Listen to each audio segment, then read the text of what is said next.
Hi, I'm Yulia, and this is Red Lines, where we discuss daring subjects and cross some eponymously red lines. Today with me, I have operator Starsky and Denis Davidov, and we're going to be discussing Zelensky's peace plan and what it might entail, because now it has changed to the victory plan, and how it might be possible or impossible with the ever so delayed Western help. Guys? Operator Starsky. Hi, Bro, nice. you are in the middle. Okay, After okay. you. Okay, hi guys, my name is Dennis, and as you probably know, I'm a YouTuber reviewing the situation in Ukraine, the war actually.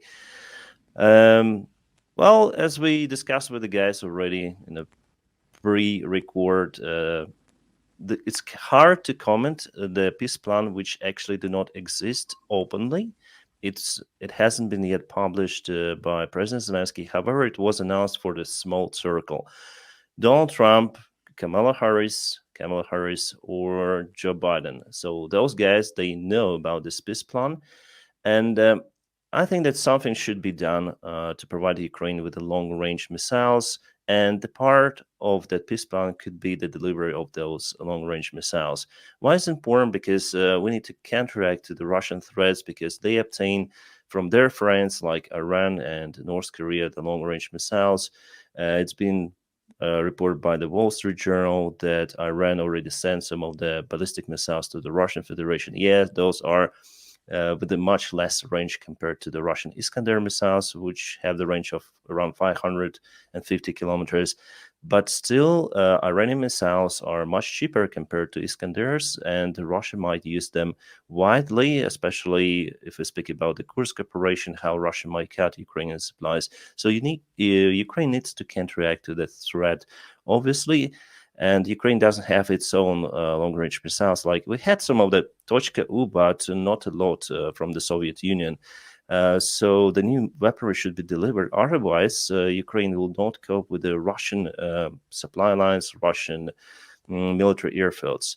At the same time, I would say that it's kind of late to think that Ukraine is now capable to demolish all of the Russian aviation, which was based in all of the airfields near to Ukraine, because Russia understood the threat and they moved, as John Kirby said, 90% of aviation from the local airfields, like, for example, from Baltimore and Voronezh.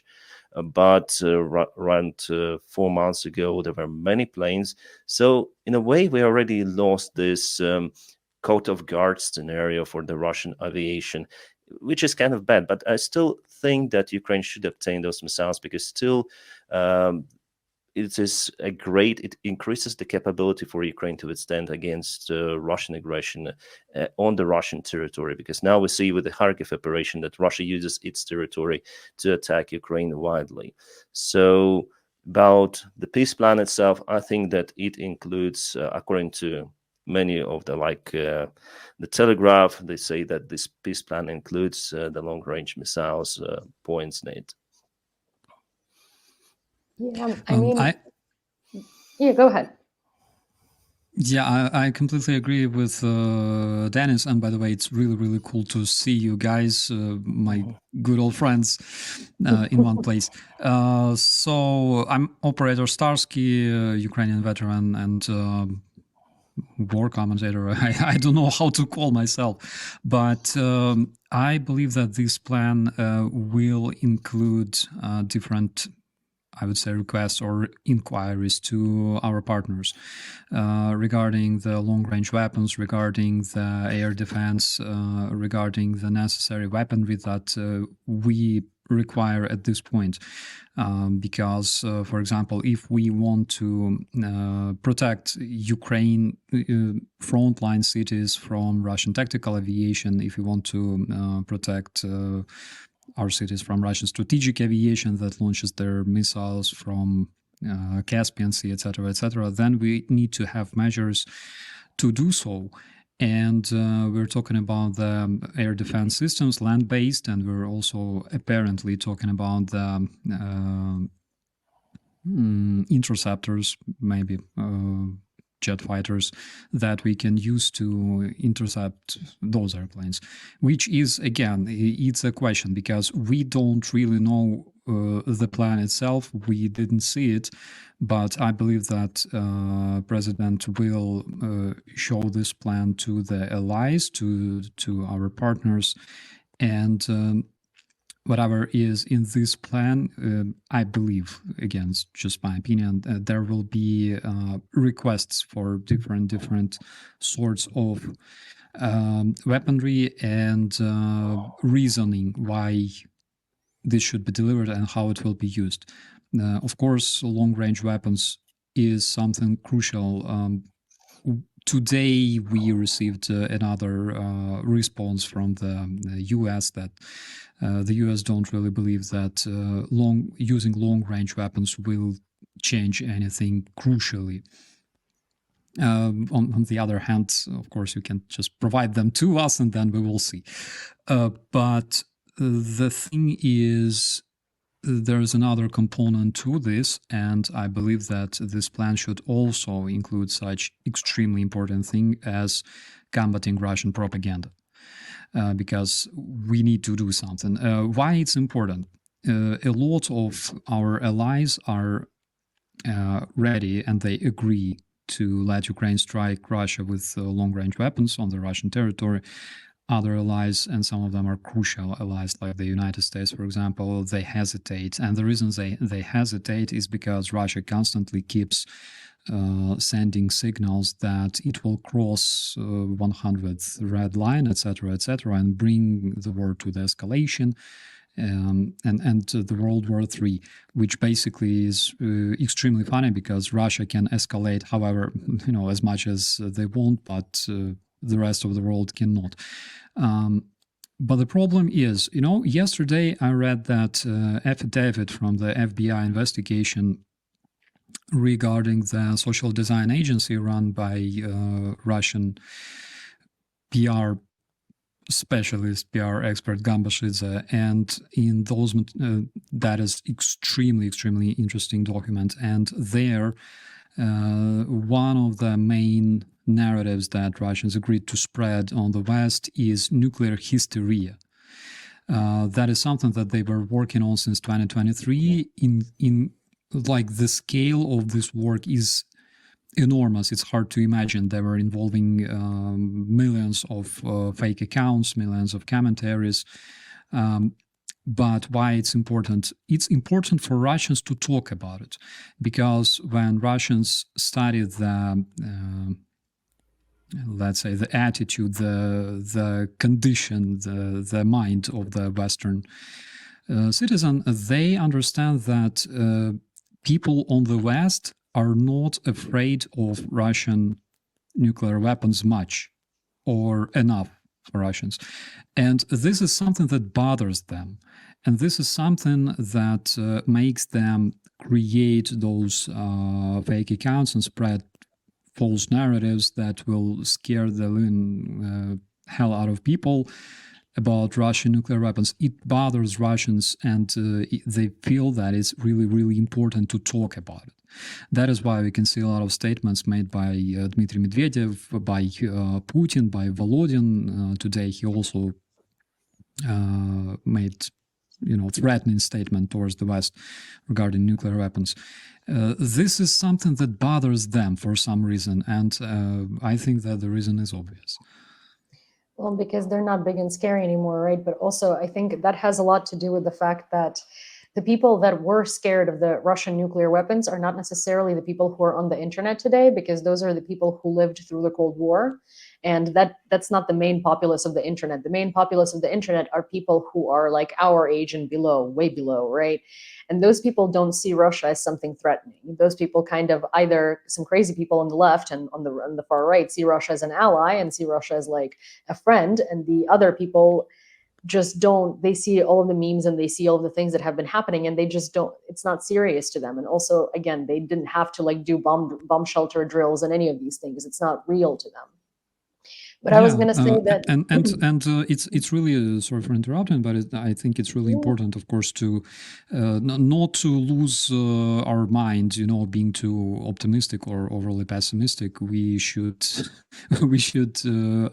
try to understand the reality as much objectively as possible, because there's a lot of cases when people either don't even consider Russian army a threat. On the other side of the spectrum, we can see people that are extremely, extremely scared of Russia. The truth is in the middle, and we need to read and learn as much sources of the information we can to understand what they really are and what is the threat. Well, I wanted to comment here on two things. One that's Denis said and one that you said. So I'm going to go ahead with yours first and then with Denis's, so we do the full circle.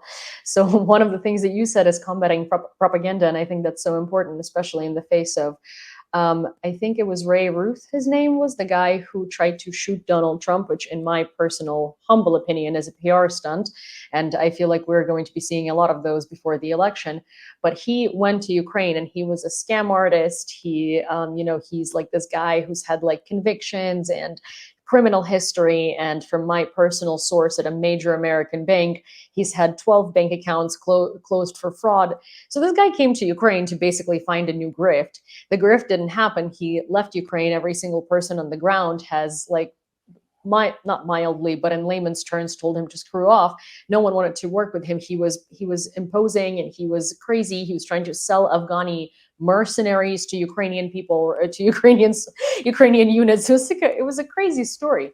And anyone who's like seen this guy at any point or has heard of him knows that it's just like, it's a joke, right? And now suddenly in all headlines of major newspapers like The Time, he's a pro-Ukraine activist. A war tourist and a grifter is not a pro-Ukraine activist.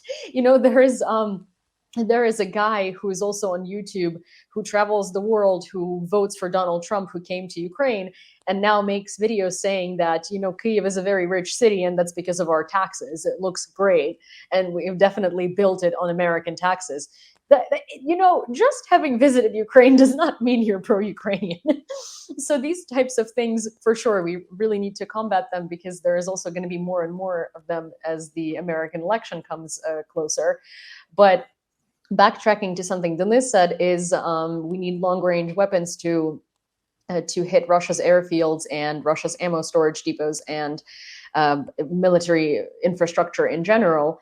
And we have heard that a lot of it was moved, but I saw this map made by ISW the other day, I believe, and it was a map of JDAMs strikes, the upgraded JDAMs, and they basically reach every airfield except for Murmansk and one near Finland.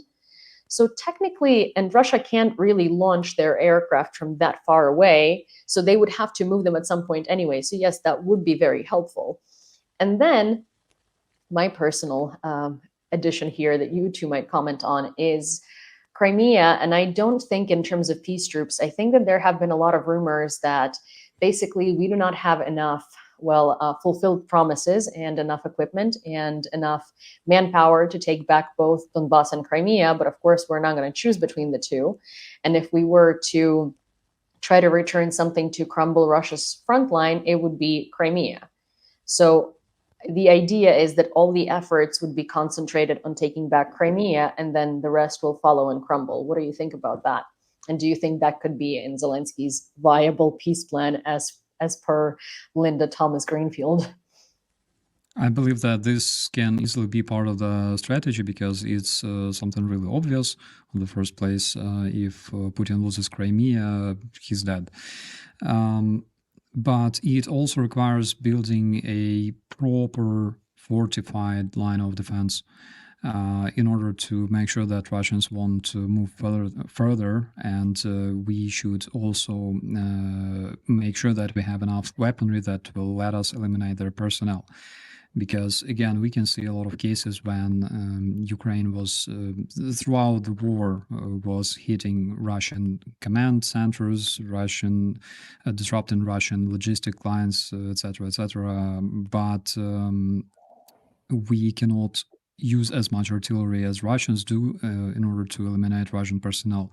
which Russians don't really care about, because they have a lot of soldiers that are literally thrown into meat assaults. Just so viewers could understand, we have to have enough artillery to deal with them, considering that they're thrown into meat assaults because they're disposable, like all the Russian soldiers are to their command. Taking Crimea, again, it's not as easy as somebody may think. It's an obvious thing, but it's not as easy as somebody might consider, because first of all, it requires dealing with Russian fleet. It requires dealing with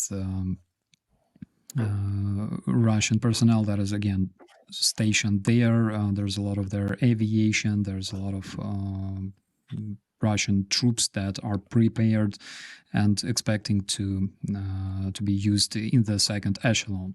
So it's a hard task. On the other hand, of course, a lot of experts agree on this, that in case Ukraine manages to find its way to the Azov Sea, it's almost 50% of success. I cannot say whether it's so, because I'm not a general and I'm not a military expert. I'm a humble captain. But I know one thing for sure, is that Zelenskyy has much more information than us three combined. And apparently he understands what exactly we need to bring our country to victory, because this is a plan for victory. I really hope that it's not just, rebranding, that it's something that can be effective. Yeah, I really hope it's not a peace formula rebranded. But Denis, what do you think about this? And I guess, what do you think the peace plan could be and what it could entail? And then we can talk a little more about sort of criticisms of that, and whether we think it's possible, given that we don't necessarily get any of the aid. Well, not any, but a lot of the aid we're promised. And is it really feasible to build victory plans while we can expect?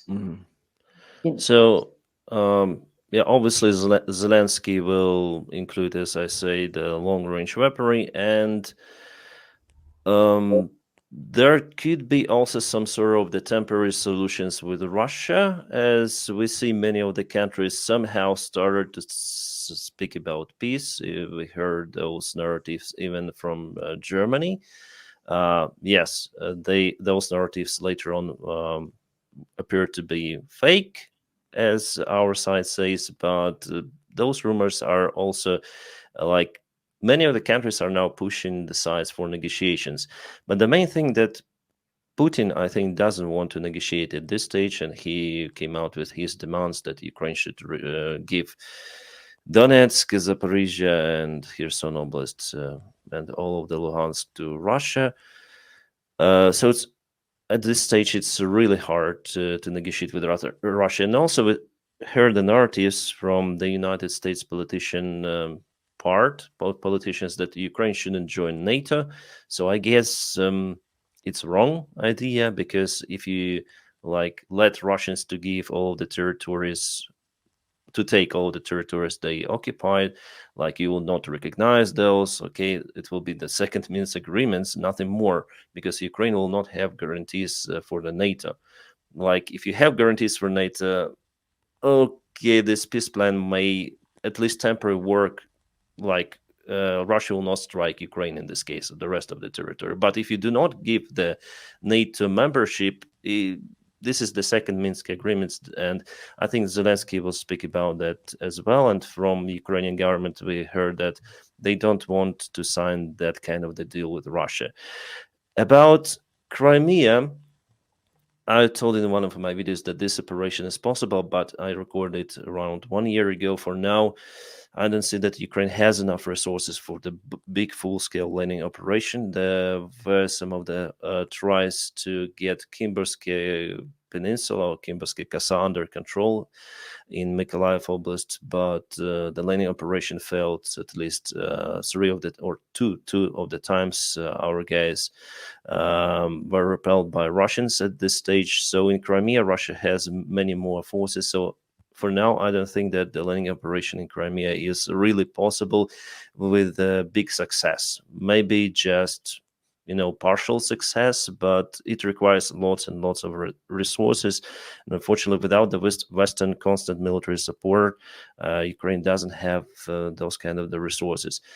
At the same time, I'm sure that Ukraine will obtain enough weaponry for the next year at least. Yes, it will be hard to negotiate with the United States with the same huge military package as they gave us this year. But I think that maybe they're going to figure out the new military support with other countries and also confiscated Russian asserts.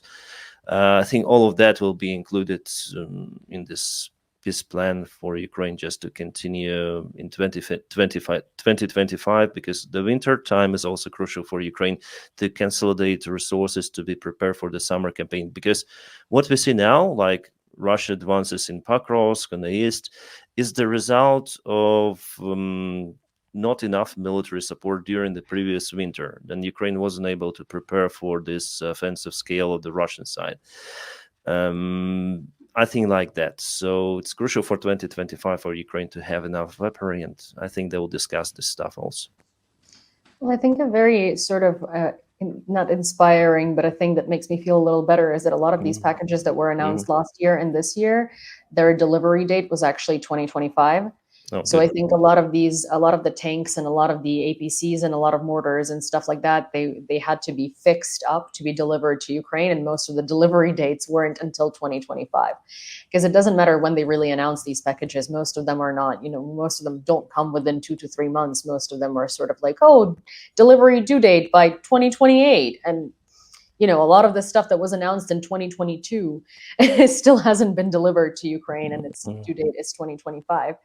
One of the things that does kind of get me thinking is that Zelensky's rhetoric from the very beginning was that we can only negotiate with Russia if we have the upper hand. And I think that rhetoric hasn't changed. So it's very interesting that now he says he has a victory plan, or our government says they have a victory plan. Western countries are starting to talk about negotiations with Russia. Ukraine goes into Kursk, and Zelensky says that Kursk is only a part of victory plan. So that is sort of some, I would be very, very disappointed and incredibly scared if there wasn't that sort of chain of events where we still insist that we can only negotiate with Russia if we have something to sort of hold over them. And I don't think they believe Kursk is a lot to hold over them, because I don't think it is. And I don't think they would. Our government is also naive enough to think that. So I wonder what is in their plans, because I don't think they would be so solemnly kind of insisting on negotiating with Russia on this victory plan if there wasn't an ace of spades that we're all missing and that we're not seeing through. Yulia, I think that also here the long-range weaponry is critical, because Ukraine not just may trade the Kursk for some sort of the negotiations from the Ukrainian perspective advantage, but also Ukraine may strike lots of the Russian military facilities and just show Russia that they cannot move any longer. They are losing a lot their resources. Simply, the idea, from what I understood from the Western politicians, military analytics, that we need to show Putin that his attempts to conquer Ukraine will not work. That's it. And for that, we need more tools for that. Also, Stoltenberg recently, his rhetoric changed quite a bit, because I think he's very careful. He's a little too careful with what he says, and he's a very politically correct person that pisses me off quite a lot, because as someone representing NATO, I wish he was he was a little more direct. But he recently said that there are no wars without a risk, and all wars are risks. And he said I think it's a lot riskier to let Russia win in Ukraine than to let Ukraine take risks. And that's something very different from what all of them have been saying lately. So that also gives me, you know, a bit of a peace of mind in terms of what they have brewing behind the scenes. Because I think a lot of people have a lot of questions and a lot of concerns with this victory plan. I can say this, during the recent summit that took place, uniting, you know, all the NATO members, they adopted the strategy that basically recognized Russia the main threat for NATO countries, which is something that didn't happen for quite a while. I believe since Soviet times. That is why these narratives are heard today, and this is why I think we will be hearing more and more of that, because during the next summit, I believe NATO countries will be trying to come up with some kind of strategy on how to deal with this threat. And probably this is when the victory plan of Zelenskyy will be also very, very handy, you know. But regarding Stoltenberg, 100%, I'm really happy that nowadays NATO countries understand this, and it's not something that is being discussed, it's something that was decided already. The problem is, again, the society that is fed with Russian propaganda, that NATO is fueling war, etc., etc., and we have to deal with this threat somehow, which is, again, it requires a lot of contribution from the governments. Well, I think the tug of war here now is that all of the European Western allies have kind of dropped the whole careful with Russia act, but the US, being the main military support, still hasn't. And that's kind of where, you know, the rope keeps moving back and forth in terms of what we are allowed or what we're not allowed to do. I'm seeing a lot of effort from the UK, which is also inspiring because, you know, I don't want to bring up Bojo because I'm so happy he's not there anymore, because that was such an upsetting sort of thing it was such an upsetting dichotomy to see where he was so hated in the UK and he was so loved in Ukraine, but he's kind of coming back to the political scene to discuss long-range strikes. And he did say something very interesting as well. He said, you know, we set an example by giving all this aid to Ukraine, by going to Kyiv during war, by being first, and then other countries followed. Let's give them storm shadows, and then everything else is just going to fall in place. So it does look like the UK is on the brink of letting us use storm shadows, and that means the US is going to follow. But the US is always going to have that problem, at least with Biden. On the Democratic side, I'm not even going into Trump because that is just a disaster for us all around. But with Biden, there is always going to be this carefulness issue and a little too much thinking and discussing and considering and escalation. So that's a moment here. I'm also seeing that there is a very interesting thing. I don't know if you guys have seen it happening in the UN, which you said something about kind of treating Russia as an aggressor and removing Russia from all of these spaces. So Finland, I think, had officially at this point insisted on not like discontinuing the single country veto at the UN. And they have also suggested to add more countries to the Security Council because Africa and Asia is underrepresented.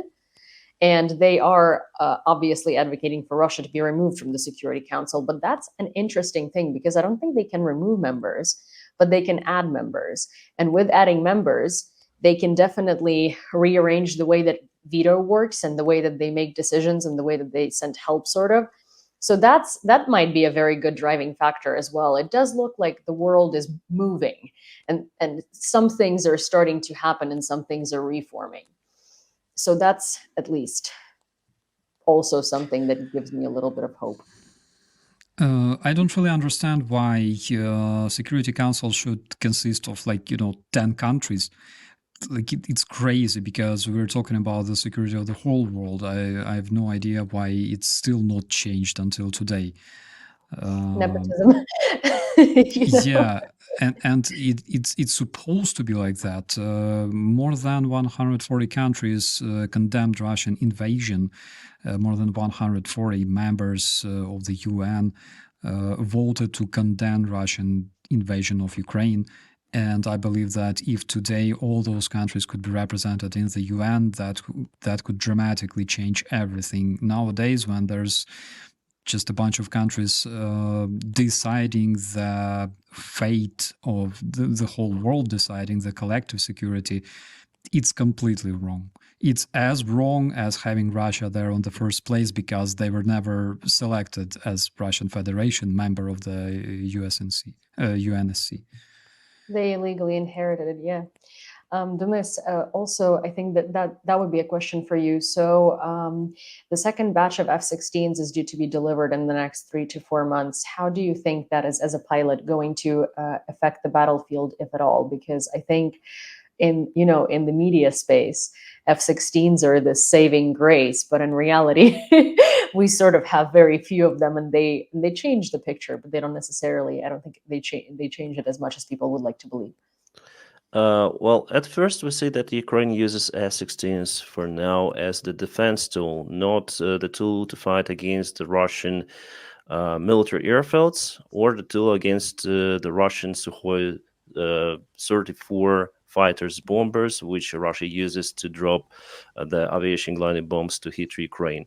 At the moment, maybe because F-16s actually less they cannot compete with the Russian Sukhoi 35, for example, fighter jet, the one of the newest generation of the Russian aircraft manufacturer, because those have I think the most powerful radars in the world. They also have the long-range missiles. So for now, Ukraine hesitates to use just a few of the airplanes against the Russian aviation. But if there will be more, Ukraine might use the United States strategy. Then United States uses F-16s with the large groups, and so you need to have lots of the airplanes to fight against the Russian fighter jets. That's the tool. One more thing, that Ukraine for now is in lack of the really long-range missiles for F-16s. We have, I think, AGM-120, the middle modification with a range up to something like 100 kilometers. And we need 120, yeah. So I think we will need to have more. And there are some of the rumors spread by that propaganda channels that the deal already signed for the longer range missiles for F-16s, and they are coming this winter. So if it is true, it is kind of encouraging. Also, there was the information that Ukraine obtains the cruise missiles from the United States with a range up to 900 with something kilometers. That's also encouraging, and those could be used on F-16s as well. So for now, Ukraine tries to use F-16s as the defense tool against the drones, against the Russian cruise missiles. But in the future, I think they'll be used on the battlefield fully. I'm quite optimistic about F-16s. It's good that finally everything moved towards the direct delivery for Ukraine of those airplanes. We all were waiting for them. But at the current stage, it's not really a game changer. We need to wait a little to have many more of those airplanes coming in the next couple of years. Hopefully, the next year, Ukraine will start to use them with a full operational scale, let's say. But F-16s are much, much better compared to the Soviet-made MiG-29s, especially those F-16s that we obtain with good radars, with quite a good avionics, and I hope pilots will be also trained for that, because we also heard that the United States is limiting the pilot training for Ukraine. They say, okay, you'll have 20 of the airplanes, you should have 40 pilots. Well, I don't know the real figures, but here I'm saying for you to understand that definitely there was even the conflict between Ukraine and the United States to intensify the pilot training. And we also obviously know about the case with F-16 that was that crashed, let's say, for now. Hopefully, investigation will discover why it happened, whether it was the friendly fire malfunction or the pilot error. I think that airplanes were fine. I mean, F-16, the airplane itself was fine because it just passed the maintenance before delivery. But I don't want to speculate. Hopefully, we'll have the report. The problem is that it happened in military, and they don't usually publish the reports as fully as you have some accidents in commercial aviation. So, obviously, with that loss, Ukraine, it's like a reputational loss, obviously, but it will not play a big role in a long-term perspective. Let's say then the Ukraine obtains many more F-16s and have a good pilot running. Many more pilots will fly those. So that's my opinion. Yeah, I mean, it does accomplish a lot with propaganda, right? Because as always, they will use anything to blame Ukraine. My observation was that, the Western publications immediately went into pilot error because nothing could have happened to the F-16. Yep. But I think we're also forgetting that F-16s are pretty old aircraft. Like for Ukraine, they're modern aircraft, right? As in, like, we don't have anything better than that. But the United States has already moved on to F-35s. F-16s are great aircraft, don't get me wrong. But also some of them have been repaired and modified with parts from other aircraft. So it wouldn't be really uncanny that something could have jammed or something could have happened because a pilot also didn't eject himself. But then again, our training has been sped up multiple ways. And of course, it's hard and it's in a different language. So it could have been pilot error. I've just noticed that we immediately jump to not the three of us, but as the world, we immediately jump to the conclusion that it had to have been a Ukrainian pilot's fault. But we're also forgetting that no one was talking about F-16s for maybe 40 years until the war in Ukraine happened, and we sort of gave them the biggest PR they could have ever had in this. Well, actually, for Ukraine, it's the best aircraft because there are lots of the spare parts for this airplane, and they're the modification is old, but it was modernized. It was modernized up to date. You have state-of-art radars. You have modern-day avionics, lots of the weaponry. So I don't think that F-16 is really outdated. I think it may conquer at some point with Russian aviation. Not Sukhoi 35, but with Sukhoi Su-30, some of the modifications of the F-16s, I think they may handle the Russian older modifications of the airplanes if you install the best great equipment on them. F-16s. I'm really happy, by the way, to hear that my friend Dennis is so optimistic about F-16s as a pilot. But I checked the information of F-16s several weeks ago. The speed of the drone, of the Shahed drone, is approximately 100 knots. They're very slow flying. The stall speed of F-16 is 150 dirty. So I don't want to speculate, but in my humble opinion, as being non-pilot, we have a living pilot here, but as being non-pilot, I believe that human error is 100%. Why he didn't eject, again, I have no idea. But I remember back in the days when, before the full-scale Russian invasion, when we were armed with things like, we were already armed with javelins, we had Stugna anti-tank missiles, and Russians were often using their armored vehicles and tanks. It's like years before the full-scale Russian invasion when we were deployed with my brigade at Svetlodarsk Bulge. And even though we had those, but in most cases we would not use them because it's like, when you launch a missile and it's like an apartment in Kiev flew in that direction because it was expensive and stuff. So again, with all respect to this pilot, I can imagine why he didn't eject. Who knows? We need to wait until the end of the investigation and understand what happened. Again, Dennis said that Ukrainian Air Force doesn't usually publish such reports for the public. But What I wanted to ask Dennis is what sort of aircraft we need to successfully combat such airplanes as Su-35, for example, Su-34, Su-35. The only competitor for Sukhoi 35 is F-35. I think so. Maybe Raptors also, F-25. But, Sukhoi 35 really has the most powerful radar. It sees everything hundreds of kilometers ahead, and the Russians have the long-range missiles. So it's really hard to compete. Well, if you have many F-16s, you can do it. Like, if you have a couple of Sukhoi 35s and many F-16s, you can somehow handle it. I'm not good in aviation aircraft battle tactics, but that's the policy United States uses against the possible scenario to fight against prevailing enemy like Russia, which has Sukhoi 35. So yeah, like that. Also, Patriots help, as practice shows. Yeah, Patriots help a lot with that thing, but Sukhoi should be within the range of 160 kilometers, I think, of the Patriot system. Yeah. But then F-16s are also up-powered by AWACS, right? The Australian Yeah, aircraft has a very that's all. powerful radar. And then, Yeah, so I that's have two good. questions here.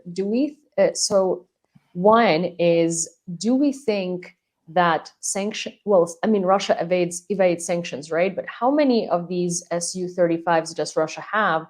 And would imposing more sanctions on Russia make it impossible to create those powerful radars, right? Because they're not necessarily creating it in Russia. They're assembling them from parts. So if they don't have that many aircraft, then we could potentially prevent them building more, Yeah, they have actually, they built, well, I will not Google it, but they have many of Sukhoi 35s. And recently, I think, Ukrainian media informed Napalm. They came out with a big investigation about the Thales company, the company which is based in France. They produce the avionics and equipment for military and also for commercial use, like, for example, for Airbus, all the screens and in the cockpit, they are made in Thales within this company. And the same screens, but military grade, were found in the Russian Sukhoi Su-30 SM aircraft. And it was a big investigation, like a big scandal. And Russia obtained this very crucial equipment for them through Kazakhstan. They even publish all of the documents, all of the data from that company. So Russia works via the third countries in most of the cases to obtain the Western-made technology. And I think Western companies, they know about this stuff. It is the behind the curtains agreement to, earn money, continue to earn that even more, because Russia is willing to pay, I think, more for those kind of the schemes, for the risks, for those companies. So I shared on my media, and it was a really, really interesting investigation. I believe Russia obtains everything like that through those schemes. Yeah, Russia loves, Georgia. Russia loves transporting things from Poland through Belarus. Somehow, it's really difficult to kind of prevent them from being able to buy this equipment. There was a whole, I think last year there was a whole kind of like business front discovered in America, where these Russians were buying American washing machines and drones and parts, and they were sending them to Emirates, and then from Emirates to like other countries, and then to Russia, or Russians were bringing them from Emirates to Russia. So it's difficult, but the more difficult we make it, I guess the more difficult it is for them to continuously create these things and maintain them. Because we know, for instance, like radars are good, but do we know if they can provide maintenance for them in a timely manner, right? Or like maintenance for their aircraft? Because the more we kind of tighten the knot around their neck, the harder it is for them. And then maybe their SUs are going to be crashing, not due to pilot errors, but due to maintenance issues.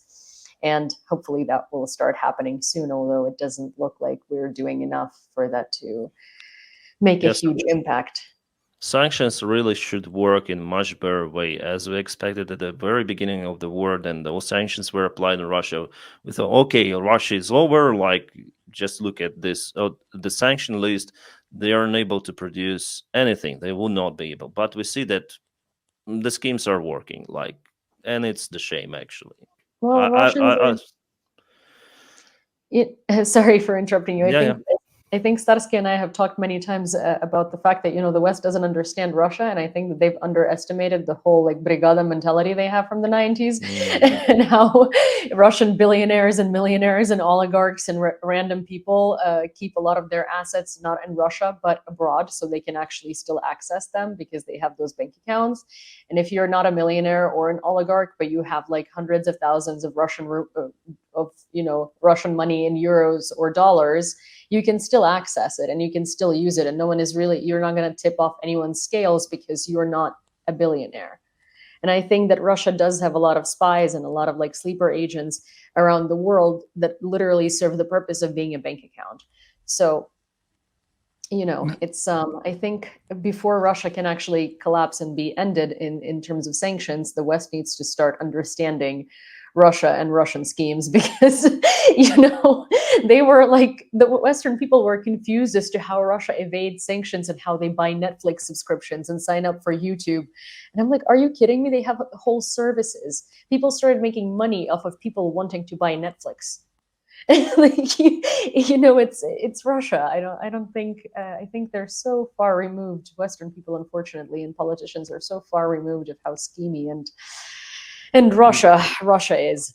The problem is that there are still many of the countries that are willing to make a deal with Russia, make a trade, like China, South Asian countries, Latin America, African countries, Turkey. So yes, the Western democracies, and Japan, for example, they apply the sanctions on Russia, but the rest of the countries, they are searching for the schemes.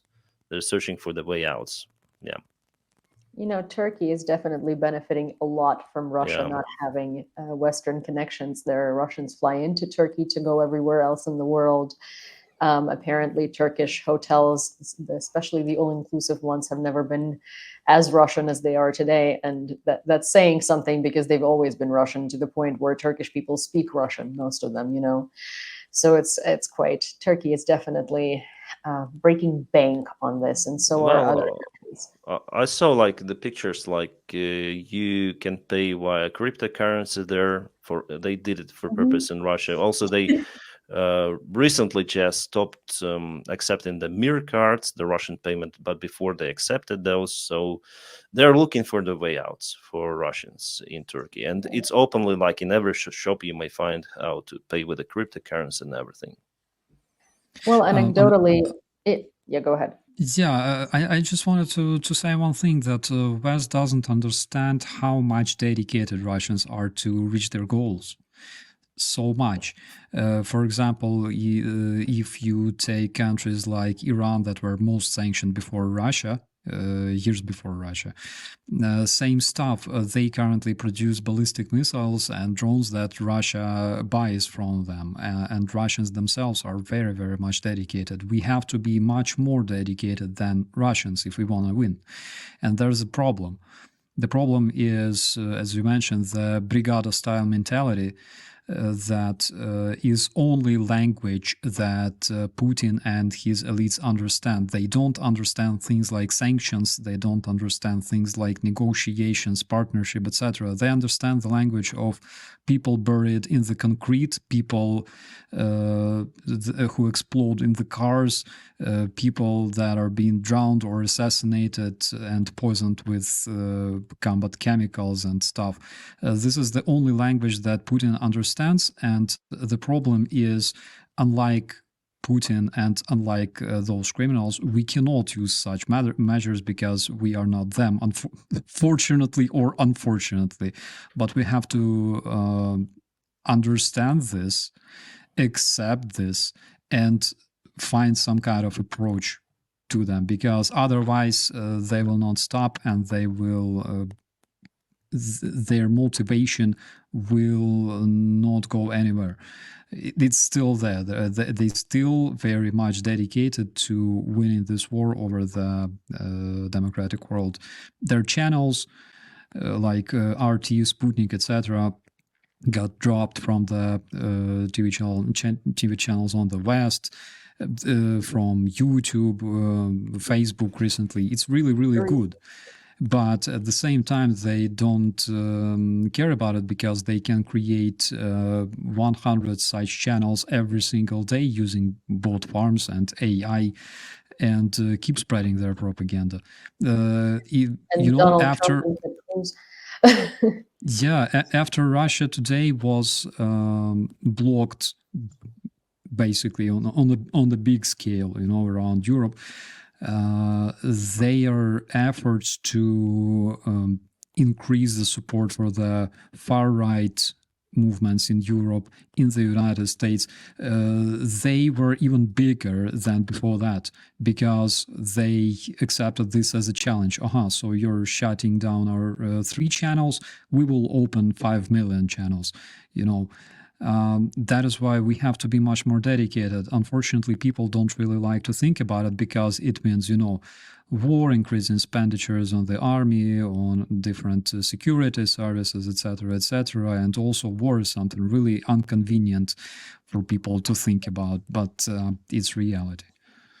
Well, it's also kind of, sorry, I'm just going to be quick. It's also sort of, you mentioned that Russia can create channels like RT every day. They can create them through, Tucker Carlson and through Kim.com and through various different influencers, and they pay them, right? And the interesting battle here is that you and me and Denis, we have to find ways to monetize to do this full time.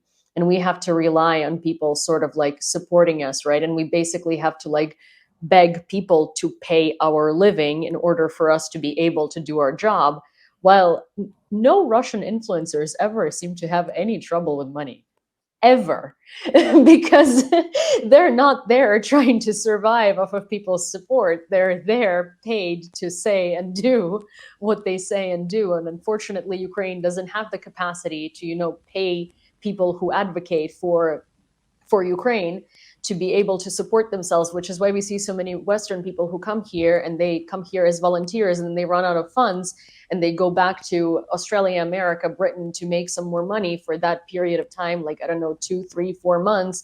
Their channels are not active. They're not talking about things anymore because they're trying to make enough money to go back to Ukraine to volunteer. So we're losing here hardcore. I wish our government paid us, to be honest, because damn, dealing with some of these things sometimes. We need resources. Yeah.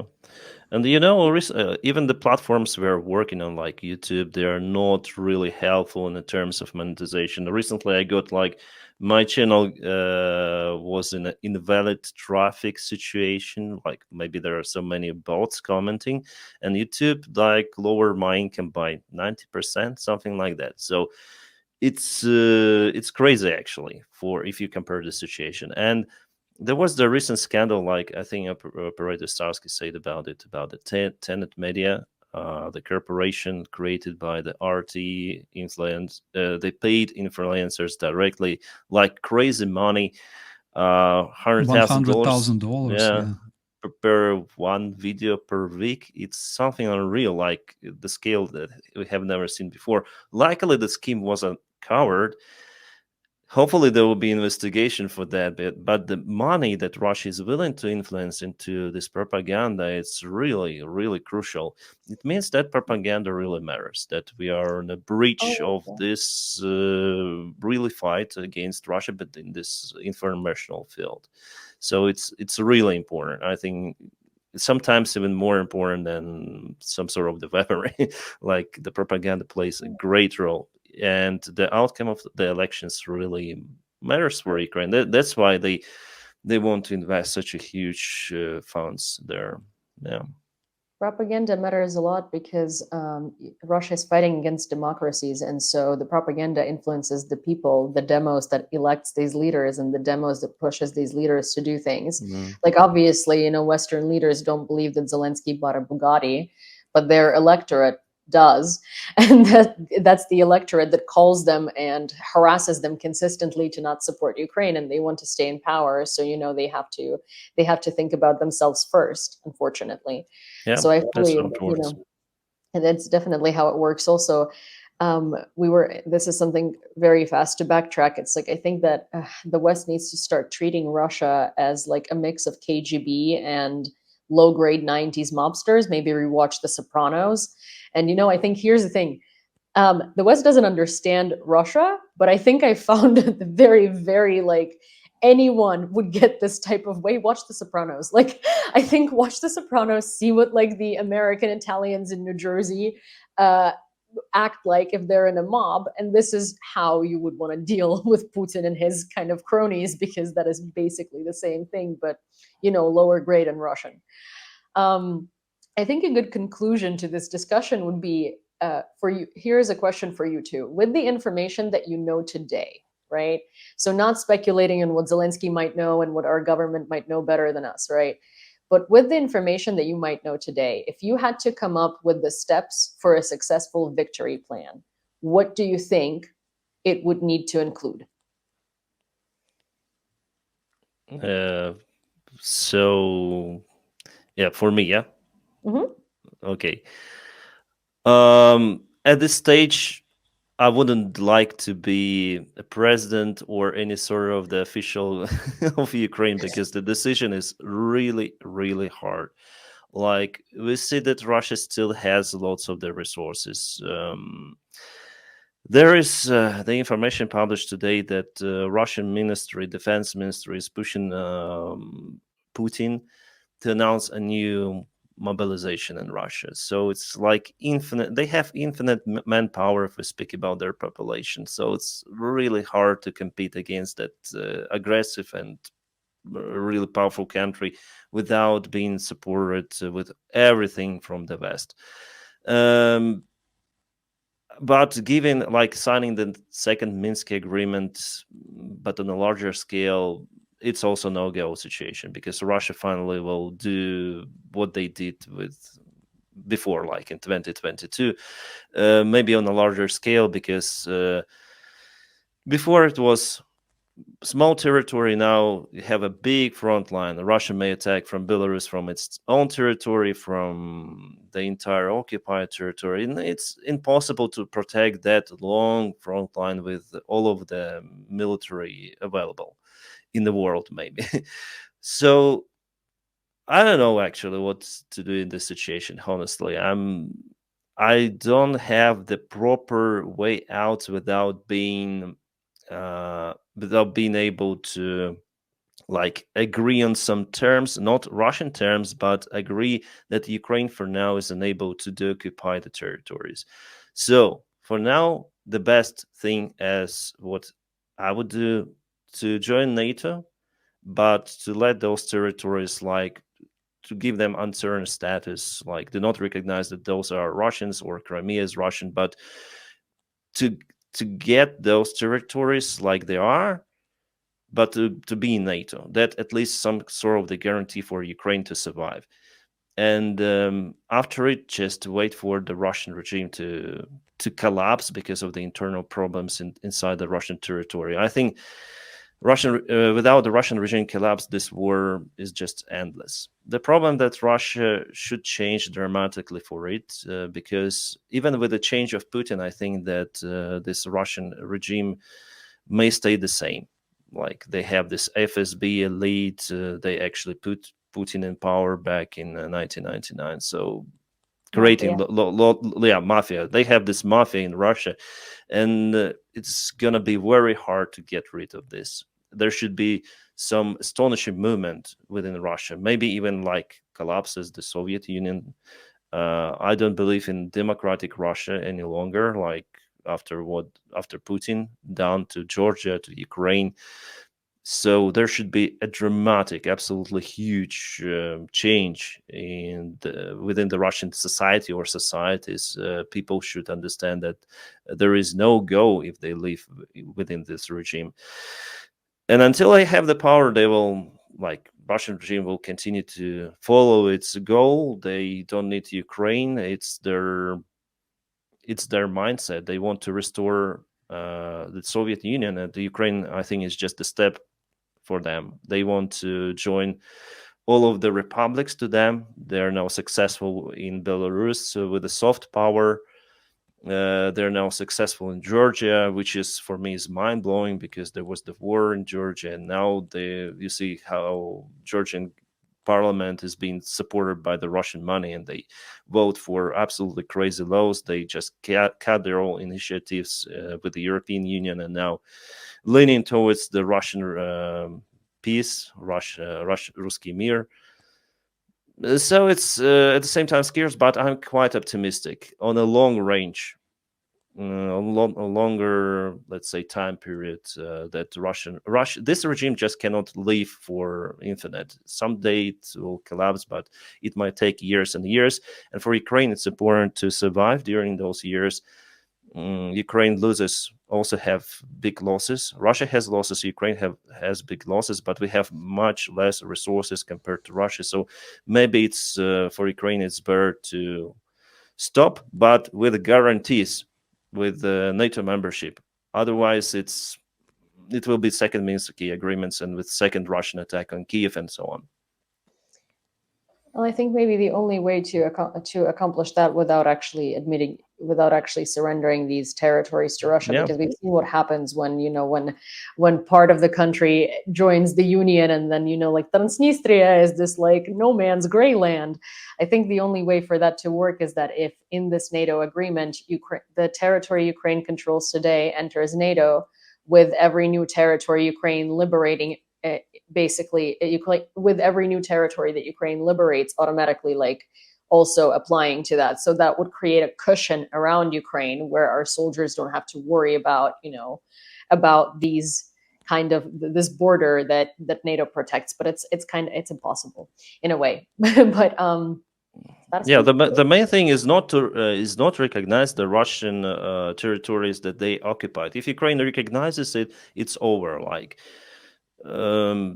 I think those territories should not be recognized as Russians, absolutely. And by the time some changes happen in Russia, Ukraine will just take those territories without any fight. I think like that, because honestly, for now, I don't see the military solution really. Ukraine doesn't have enough resources. The best way, obviously, for Ukraine to obtain everything from the West, F-35s, and liberate entire territory till the 1991. But with the current scenario, I don't see it's happening. The West is, we're gonna support you with weaponry, but enough for you to hold, not to deoccupy your territories. And we see that Russia sometimes even gets more territories than the East. So with this approach, it will lead to more and more losses. And finally, as I said to you, Russia has more army men, more military components they produce. They have long-range missiles. They have aviation. So for Ukraine, it's crucial to enter NATO. And those politicians in the West who say that, okay, we're going to leave Ukraine a neutral country. Well, Ukraine is no-go being neutral. Ukraine should absolutely join NATO for not just security of Ukraine, but security of the European continent and Central Asia. I agree on that completely. And in my opinion, if we want to have a proper plan for victory, we have to start with proper communication, because currently the society in Europe, in the United States, and around the world generally is poisoned by the Russian toxic disinformation that causes confusion, discord, and violence. And if I had opportunity, to change something, I would trade probably extra F-16s to be able to reach more people and explain them why Russia is dangerous and what the disinformation that is waged in the European countries, in the Asian countries, by the way, in the United States, in the Southern America, what can be the consequence if they succeed. Because we could see a lot of their goals that they wanted to reach, for example, in that investigation of the FBI, increase the indication, fear of future among the population, above 50%. What kind of maniacs make such goals for themselves? It's crazy. And people must understand this, but in order to reach them, we need to have much more channels of delivering information in different languages to different social groups. We should work with general public. We should educate them, because it's really hard to train a proper person who would be the informational specialist. It requires years of studying, but you can arm people with facts. The facts that will easily explain why Russian fakes are fakes. And armed with this, armed with people's support around the world, we would be able to arm Ukraine properly on the battlefield. And having proper weaponry and long-range weapons, we have to reach other steps, which is improving defense, which is building proper defense line. Then we need to make those territories that are currently occupied by Russians, we want to make them a burden. We want to do, in a way so they would consider having and controlling those territories not worth, not worth the money. We have to disrupt their corrupted schemes of delivering necessary equipment and parts through Kazakhstan, through Asian countries to Russia. And in order to do that, again, we need to have support of the population, of the citizens. We need to have support of the secret services as well. I'm sure they do their job, but they also need resources, like everybody. And we need them to have all proper resources to be able to disrupt those schemes. And in the end, we must ensure that doesn't matter how the war ends, but if Russia keeps those territories, they will never be recognized, and Russia will be sanctioned forever. If Russia keeps them for 100 years, they will be sanctioned for 100 years. And we should also implement one, like it's an obvious thing, but we never talk about it. Russians wage their psyops against Ukrainian society, against European society, American society, but we don't really work with the Russian population. It's hard. I understand Russia is isolated. Russia shut down like access to Twitter, to Facebook, Instagram, etc., for everybody else except Medvedev, for example, right? But we should work with them. And Russian opposition that works with the Russian population through YouTube, which is again completely ineffective because YouTube is so slow in Russia nowadays. Also, Russian opposition is ineffective because they're not anti-imperialist, they're just anti-Putin. So it's better if we work with them. Yeah. Yulia, you are reading my thoughts. That's my thoughts exactly, because Russian opposition, basically, let's just give them shelter somewhere, and forget about them, because they are absolutely ineffective and worthless.